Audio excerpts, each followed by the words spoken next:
Meanwhile, in the mid-1960s, the Italians were beginning to film their giallo films, which in simplest terms are stylized thrillers set in a world of murder and mystery. Giallo, in Italian, means yellow, and the giallo films take their name from the popular mystery novels of the time, which were bound in yellow or giallo covers.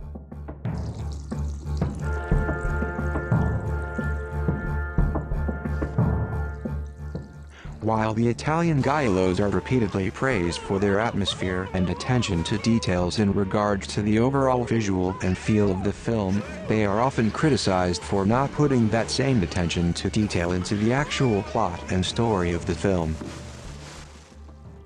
One can't help but to also recognize the graphic nature and the emphasis on showing the murders in all their bloody spine-tingling detail. This emphasis on the murders is a hallmark to giallo films and what would soon become main appeal of the slasher in America.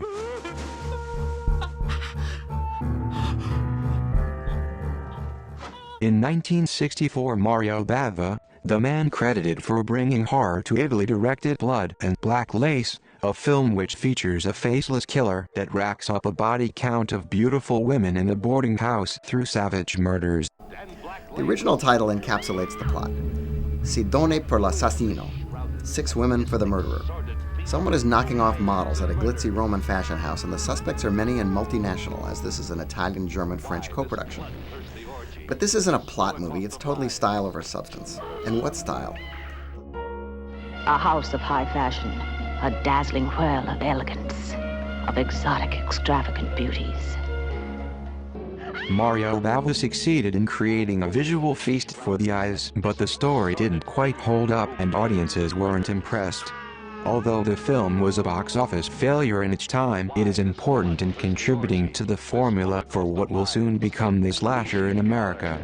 The film features a faceless killer, gory murders, beautiful women, and an accumulating body count, all of which are elements found in most slashers. Despite the commercial failure of Blood and Black Lace, Mario Bava went on to make many more giallos, all of which are now considered cult classics and a must-see for any fan of Italian horror or horror in general. The most notable of Mario Bava's giallos after Blood and Black Lace are Kill, Baby, Kill, 1966, Five Dolls for an August Moon, 1970, Hatchet for the Honeymoon, 1970, and Twitch of the Death Nerve, also known as A Bay of Blood, 1971. Very good too. Yeah, now the thing in Italy, you know, there's another director named Dario Argento. Yes, and Argento has become the master of horror there. And there's a whole group that say, well, it's only because there's no Bava. That's true. Bava, l'unico, unique. There never will be another Mario Bava. Never. No. Well, and you know, Blood and Black Lace was really the beginning. That and Psycho were the beginning of the slasher film, although none of the slasher pictures today, which I don't care for, by the way, really have any sense of style. Well, you know, if see, you're going to do these, you might as well. The trouble, when Mario did a film, you shot it in Italian, and then it had to be dubbed into English. And there's always something not quite right about a dubbed film. But if Mario could have ever shot a film in English, if he had, you know, but he never had that opportunity. Oh. We always had to do it in Italian. And well, one day I would love to do a tribute to him, but I would like to get the right I will material. get him. Mario, wherever you are, look out for David. A few years later, in 1970, first-time film director Dario Argento, referred to as the Italian Hitchcock, directed The Bird with the Crystal Plumage. It was just a glimpse at what this up-and-coming director had to offer. Argento was often referred to as the Italian Hitchcock, or a garlic-flavored Hitchcock. And I always thought that was a bizarre and spurious comparison because his films are constructed so anti-Hitchcockly.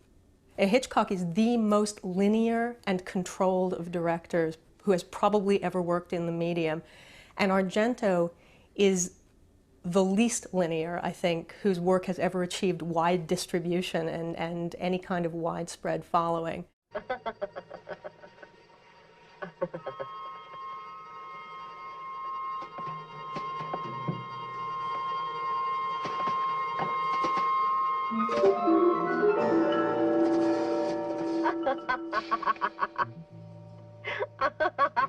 With you?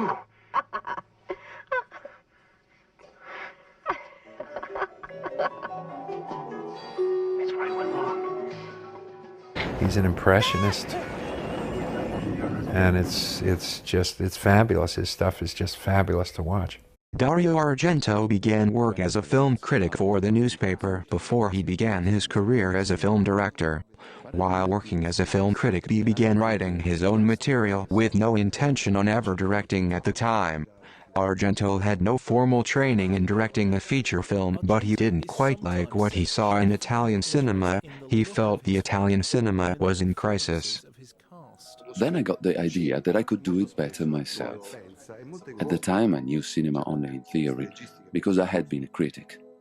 However, I felt I could do a better job.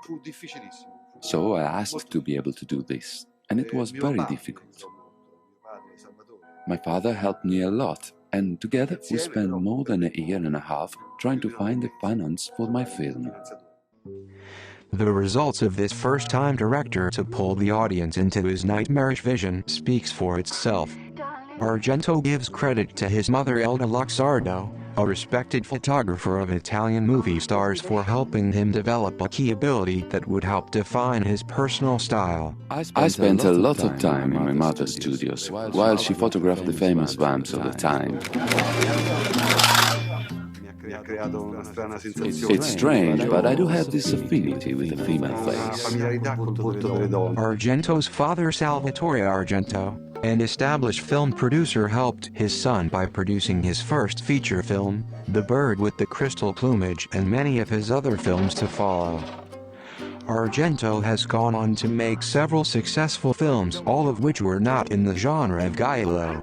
Argento's other popular giallo films are The Cat O' Nine Tails in 1971, Four Flies on Grey Velvet also in 1971, Deep Red in 1975, and Tenebrae in 1982.